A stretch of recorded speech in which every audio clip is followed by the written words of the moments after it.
জাতীয় থেকে আন্তর্জাতিক প্রান্তিক জনপদ থেকে নগর চারপাশ ঠিক কি ঘটছে এই মুহূর্তে তা নিয়ে আয়োজন এখন চারদিক। সঙ্গে আছি আমি সিফাত শাহরিয়ার। ধানমন্ডি ৩২ নম্বরের সবশেষ পরিস্থিতি জানাতে সেখান থেকে যুক্ত হচ্ছেন সহকর্মী সাজিদ আরাফাত। সাজিদ, ধানমন্ডি ৩২ নম্বরের বাড়িতে কি এখনো ভাঙচুর চলছে? সেখানকার অবস্থা জানান সবশেষ।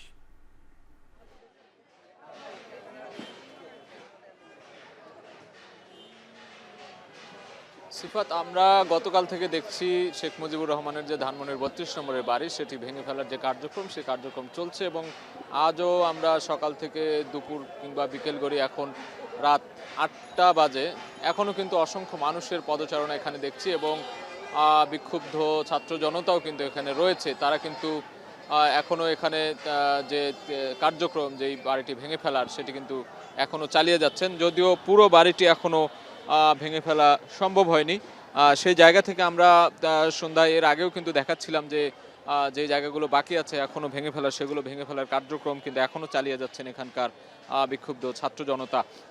এবং একটি জিনিস বলে রাখি যে এখানে কিন্তু উৎসুক জনতার ভিড় বেড়েছে এই মুহূর্তে এবং প্রতিবাদী স্লোগান হচ্ছিল, প্রতিবাদী স্লোগান চলছিল। শেখ হাসিনা গতকাল যে অনলাইনে ভারত থেকে যে ধরনের উস্কানিমূলক বক্তব্য দিয়েছিলেন তার প্রতিবাদে সেই স্বৈরাচারী মনোভাব যাতে আর ফিরে না আসতে পারে তার প্রতিবাদেই কিন্তু এখানকার যে বিপ্লবী ছাত্র জনতা তারা কিন্তু ফুঁসে উঠেছে আবারও। এবং সেই পরিপ্রেক্ষিতেই এই যে শেখ মুজিবের যে বাড়ি, ধানমন্ডির বাড়ি, সেটি কিন্তু ভেঙে ফেলা হচ্ছে এবং তারা বলছেন যে এটি স্বৈরাচারের প্রতীক হিসেবে যেন থাকতে না পারে, তারই অংশ হিসেবে এটি ধ্বংস করার যে কার্যক্রম সেটি চলছে। আমরা গতকাল দেখেছি বুলডোজার দিয়ে ভেঙে ফেলার যে দৃশ্য, তবে আজকে বুলডোজার না থাকলেও কিন্তু অনেকেই হাতুড়ি শাবল দিয়ে এখনও সেই দেয়াল ভাঙার শব্দ কিন্তু আমরা এখনো শুনতে পাচ্ছি এবং অসংখ্য মানুষ এখানে জড়ো হয়েছেন।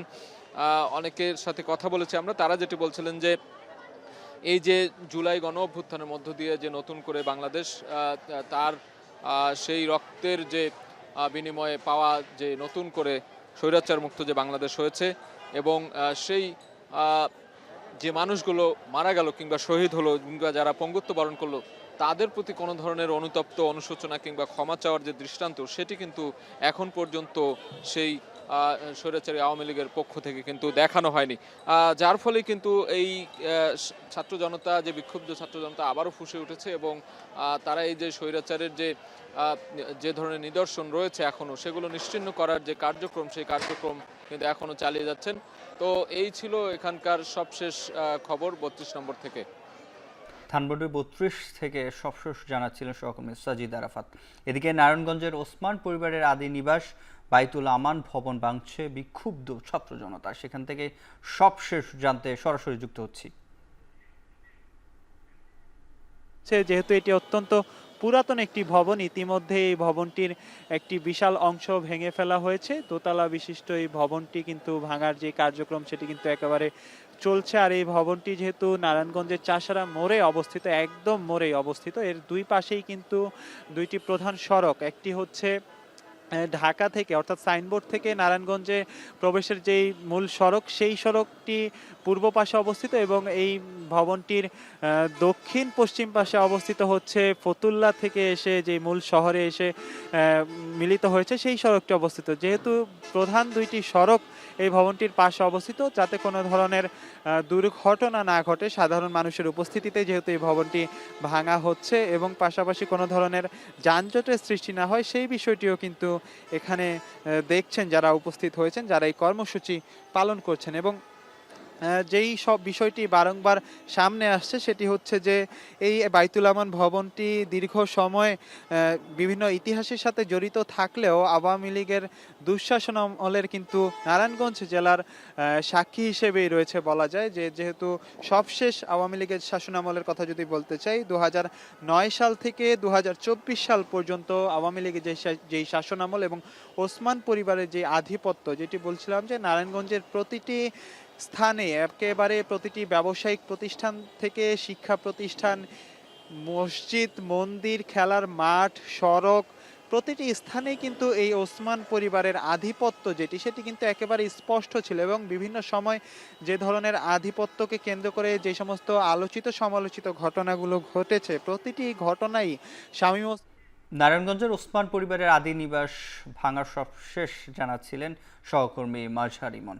ধানমন্ডির ৩২ নম্বর বাড়িতে ভাঙচুরের ঘটনা অনাকাঙ্ক্ষিত বলে জানিয়েছেন অন্তর্বর্তী সরকার। এক বিবৃতিতে বলা হয়েছে, পলাতক অবস্থায় ভারতে বসে জুলাই অভ্যুত্থানের বিরুদ্ধে শেখ হাসিনার উস্কানিমূলক বক্তব্যের কারণে জনমনে গভীর ক্রোধের সৃষ্টি হয়েছে, যার বহিঃপ্রকাশ ঘটেছে কাল রাত থেকে। আরও বলা হয়, ৬ মাসে বাড়িটিতে আক্রমণ হয়নি, গেল রাতে এটি ঘটেছে পলাতক শেখ হাসিনার বক্তব্য ঘিরে। যেখানে জুলাই গণ অভ্যুত্থানে যারা আত্মদান করেছেন, শেখ হাসিনা তাদেরকে অপমান করেছেন। শহীদদের মৃত্যু সম্পর্কিত অবান্তর, আজগুবি ও বিদ্বেষমূলক কথা বলা পলাতক শেখ হাসিনা জুলাই গণ অভ্যুত্থানকে অবজ্ঞা করেছেন।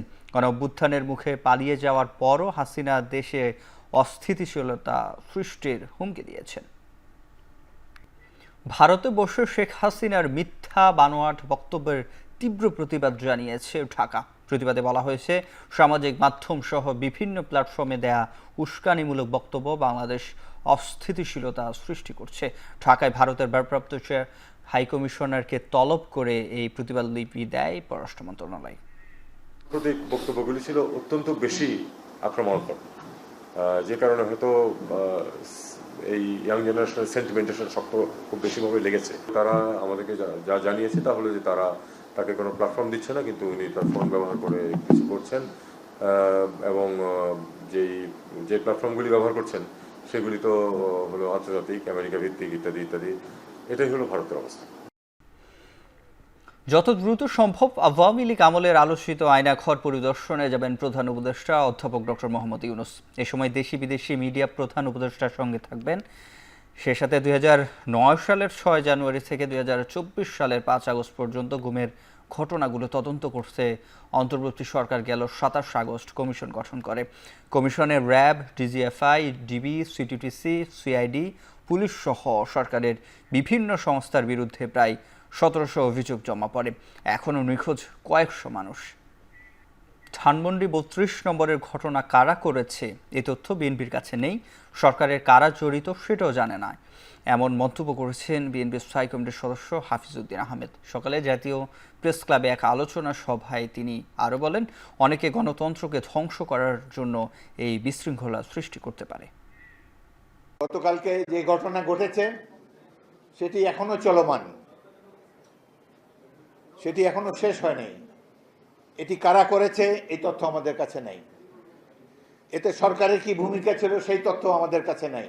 আগামী দিনে গণতন্ত্রের পথে বাধা হয়ে দাঁড়াতে পারে, এই জন্য কেউ কেউ হয়তো বিশৃঙ্খলা সৃষ্টি করার চেষ্টা করতে পারেন, এবং বিশেষ করে এর মধ্যে প্রতিবেশী রাষ্ট্রের কোনো হস্তক্ষেপ আছে কিনা সেটিও আমরা জানার চেষ্টা করব।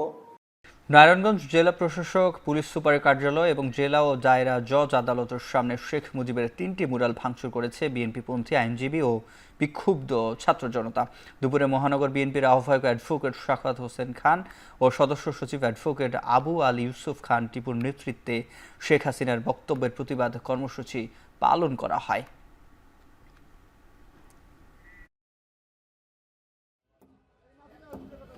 এবার আন্তর্জাতিক প্রসঙ্গ। গাজায় মার্কিন সৈন্য পাঠানোর কোনো পরিকল্পনা নেই বলে জানিয়েছেন যুক্তরাষ্ট্রের প্রেসিডেন্ট ডোনাল্ড ট্রাম্প।